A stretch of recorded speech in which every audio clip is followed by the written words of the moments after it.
తెలంగాణ విద్యార్థి అమర వీరులకు విద్యార్థి అమర వీరులకు విద్యార్థి అమర వీరులకు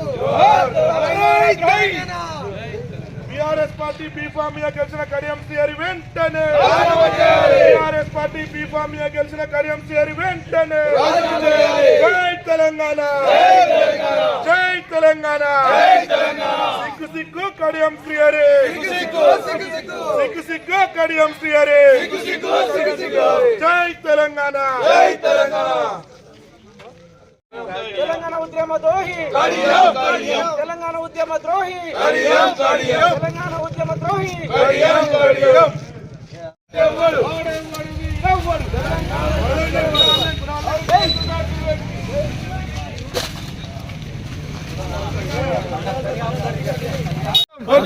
కేటీఆర్ నాయకత్వం నాయకత్వం జై తెలంగాణ జై తెలంగాణ.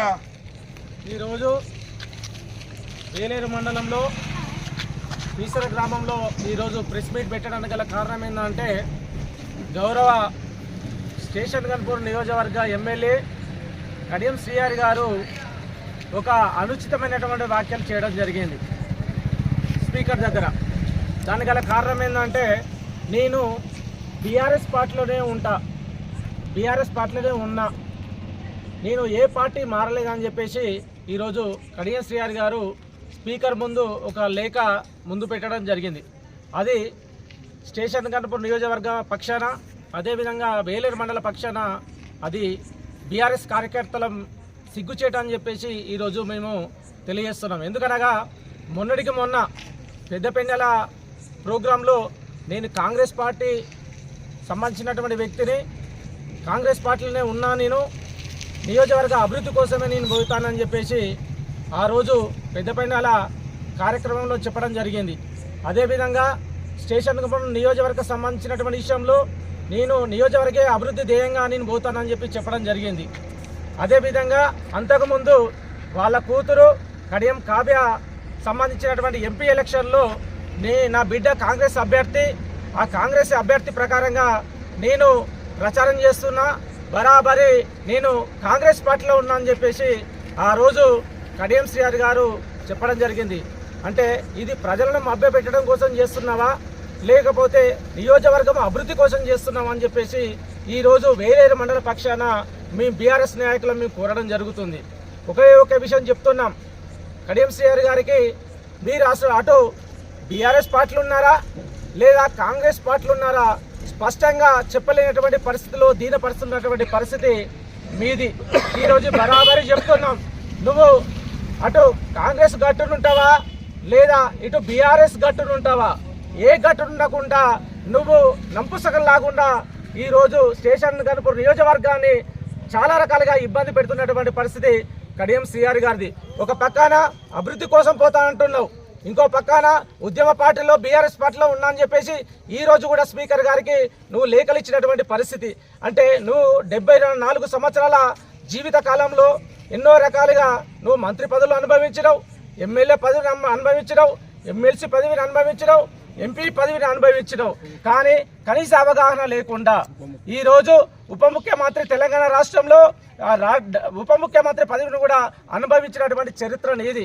కానీ కనీస అవగాహన లేకుండా ఎల్కేజీ స్టూడెంట్ లాగా, అదే ఒక ఫస్ట్ క్లాసు స్టూడెంట్ లాగా ఈరోజు నువ్వు ఏం చెప్తున్నావు? నేను బీఆర్ఎస్ పార్టీలో ఉన్నా, నేను వేరే పార్టీలో లేను, కాంగ్రెస్ పార్టీకి పోలే అంటున్నావు. అది సిగ్గుచేటు. నువ్వు కడియం కావ్య నీ బిడ్డ కాంగ్రెస్ పార్టీ ఎంపీగా పోటీ చేయలేదా? ఆ ఎంపీగా పోటీ చేసే సందర్భంలో విట్నెస్గా నువ్వు సంతకం పెట్టలేదా? అదేవిధంగా నువ్వు కాంగ్రెస్ పార్టీ విస్తృత స్థాయి సమావేశంలో నువ్వు పాల్గొనలేదా? అదేవిధంగా కాంగ్రెస్ పార్టీ పక్షాన కాంగ్రెస్ పార్టీకి సంబంధించినటువంటి మొన్నటికి మొన్న నియోజకవర్గ స్థాయిలో మొత్తం ఉన్నటువంటి పరిస్థితుల్లో అన్ని గ్రామాలలో సర్పంచులు కాంగ్రెస్ పార్టీ బలపరిచినటువంటి సర్పంచ్ అభ్యర్థులు అని చెప్పేసి నువ్వు డిక్లరేషన్ చేయలేదని చెప్పేసి నేను ఈరోజు కోరుతున్నాను. కాబట్టి ఒకటే చెప్తున్నా, కడియం శ్రీహరి గారు, నీకు దమ్ము ధైర్యం ఉంటే నువ్వు పెద్దవాడివి, తండ్రి సమానుడివి, విద్యా అనుభవం ఉన్నటువంటి వ్యక్తివి, మడమ తిప్పలేనటువంటి వ్యక్తివి, నీతి నిజాయితీలతో ఉన్నటువంటి వ్యక్తివి. కానీ ఈరోజు అబద్ధమైనటువంటి వాగ్దానాలు చేసుకుంటూ కడియం అంటే మడమను తిప్పని బ్రాండ్ అని చెప్పుకున్నటువంటి చరిత్ర నీది. ఈరోజు నువ్వేం చేస్తున్నావు? నేను బీఆర్ఎస్ పార్టీలో ఉంటున్నావు అని ఈరోజు స్పీకర్ గారికి ఒక లేఖను ఇవ్వడం జరిగింది. నీకు దమ్ము ధైర్యం ఉంటే నువ్వు రా, బీఆర్ఎస్ కండువా కప్పుకో, తెలంగాణ భవన్కు పో, కేసీఆర్ గారి కాళ్ళకు మొక్కు, మేము స్వాగతిస్తామని చెప్పేసి మేము ఈరోజు ఛాలెంజ్ విసురుతున్నాం. ఇంకో విషయం డెడ్ లైన్ చెప్తున్నాం గౌరవ కడియం శ్రీహరి గారికి, నువ్వు అటు బీఆర్ఎస్ పార్టీలో ఉంటావా, ఇటు కాంగ్రెస్ పార్టీలో ఉంటావా? నీకు తెలుసుకొని నికారస్తుగా రా, లేకపోతే కర్రు కాల్చి నీకు వాత పెట్టేటువంటి సమయం దగ్గరలో ఉన్నదని చెప్పేసి హెచ్చరిస్తున్నాం. నీకు దమ్ము ధైర్యం ఉంటే కేటీఆర్ గారికి, కేసీఆర్ గారికి, పల్లా రాజశేఖర గారికి, డాక్టర్ రాజయ్య గారికి మేము దండం పెట్టి మీకు చెప్తాం. నీకు దమ్ము ధైర్యం ఉంటే రేపు పొద్దున 11 గంటలకు నువ్వు తెలంగాణ భవన్లో నిలబడు, లేకపోతే నువ్వు రాజీనామా చేయాలని చెప్పేసి నిన్ను హెచ్చరిస్తున్నా. జై తెలంగాణ! ఒకటే మీరు ఆలోచించుకోవాలి. ఈరోజు విద్యావేత్త అంటున్నావు, ఎన్నో అభివృద్ధి కోసం చేస్తున్నావు. నువ్వు అభివృద్ధి చేసింది ఏమున్నదయ్యా? 2 సంవత్సరాల కాలంలో గ్రామాలు పుట్టపడిపోయినాయి, గ్రామాలు అభివృద్ధి చెందలే. నేను అభివృద్ధి కోసం పోతున్నా అని చెప్పేసి నువ్వు కళ్ళుబొల్లి మాటలు చెప్పినటువంటి కడియం శ్రీహరి గారు 2 సంవత్సరాల కాలంలో ఈరోజు వేలేరు మండలంలో కావచ్చు, ధర్మసాగర్ మండలంలో కావచ్చు, ఉమ్మడి జిల్లాలో కావచ్చు, నువ్వు చేసిన మార్క్ ఏమున్నది? మా పీసర గ్రామానికి నువ్వు నీళ్లు తీసుకొచ్చినవా? సాగునీరు తీసుకొచ్చినవా? దేవాలయాల ప్రాజెక్టు కింద, మల్లన్న గండి కింద, ఎడమకాల కింద నీళ్లు తీసుకొచ్చారని చెప్పేసి 6 నెలల్లో నీళ్లు తీసుకొస్తానని చెప్పేసి ఆ రోజు కళ్ళుబొల్లి మాటలు చెప్పినటువంటి చరిత్ర కడియం శ్రీహరి గారిది. ఈరోజు 2 సంవత్సరాలు అవుతుంది మా పీసర రైతాంగానికి నీళ్లు, ఈరోజు సుక్క నీళ్లు రాలే. ఎప్పుడంటే వానకాలం అంటావు, వానకాలం పోతే యాసింగి అంటావు, యాసింగి పోతే ఎర్రగల్ల అంటావు.